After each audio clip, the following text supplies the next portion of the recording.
Fala, filhotes, vocês estão vivos? No vídeo agora nós vamos falar um pouquinho sobre as interpretações da Grande Guerra, da Primeira Grande Guerra Mundial, sobre o cenário tenso. Bora lá?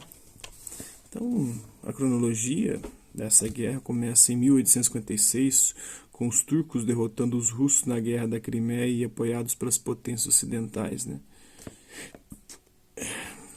Principalmente Inglaterra e França.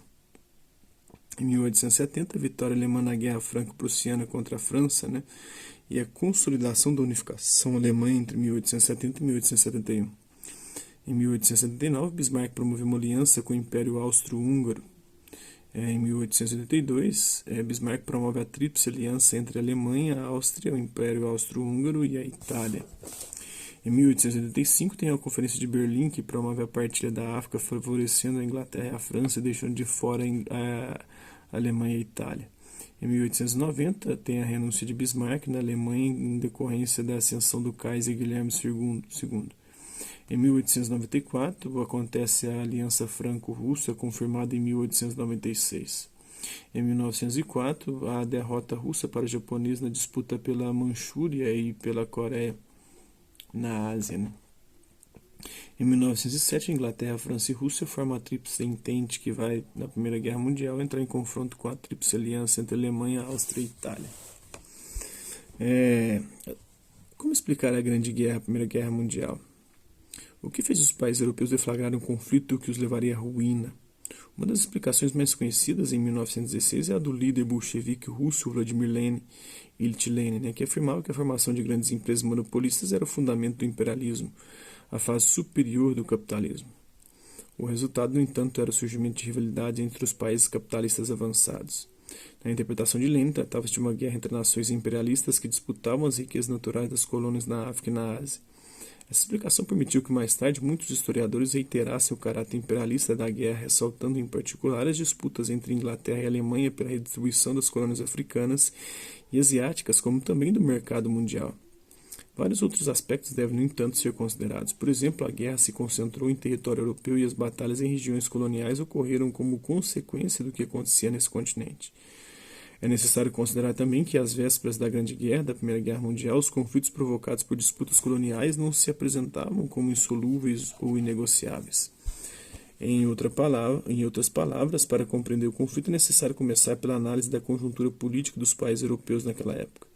Desde fins do século XIX, uma série de rivalidades políticas no continente eram alimentadas pelo clima de exacerbação nacionalista e pelo avanço do militarismo, sobretudo na Inglaterra, na Alemanha, na França e na Rússia.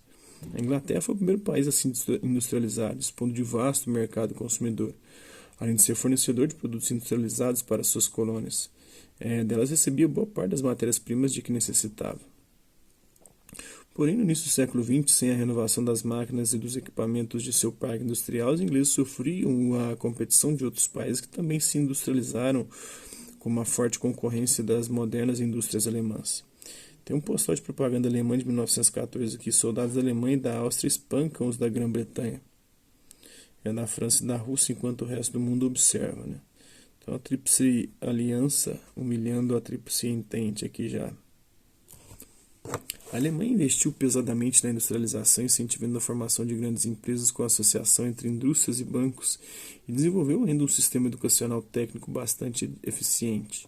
Na França, por sua vez, embora houvesse muitas indústrias, predominava uma economia agrária, os franceses estavam atrás de ingleses e alemães.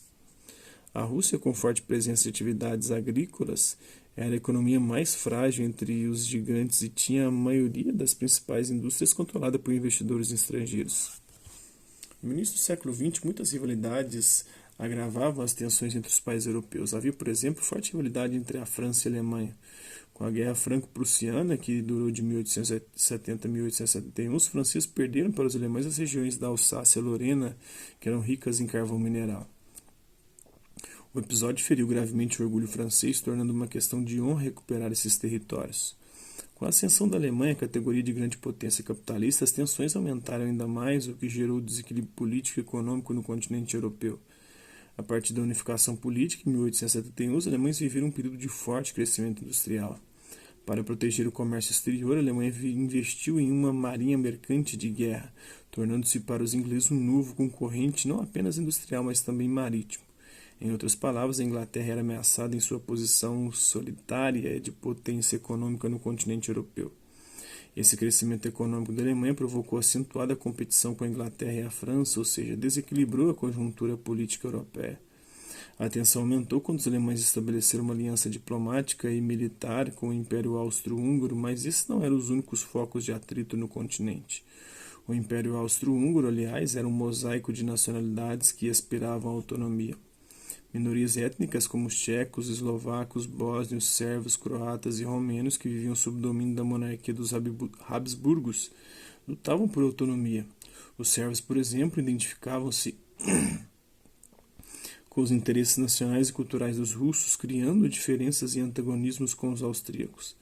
A Rússia, por sua vez, nutria grande ressentimento em relação ao Império Otomano pela derrota sofrida na Guerra da Crimeia em 1856, sentimento que era recíproco. A exemplo dos impérios russo e austro-húngaro, o turco-otomano também abrigava povos de várias línguas e religiões. Todo esse clima de competição e rivalidade entre os países foi intensificado com a expansão das ideologias nacionalistas. Em resumo, as rivalidades políticas e o crescimento dos nacionalismos na Europa tiveram um peso decisivo na eclosão da chamada Grande Guerra, a Primeira Guerra Mundial. Então, espero que vocês tenham gostado do vídeo. Quem curtiu, dá um like, não curtiu, dá um dislike. Hasta la vista, e até a próxima.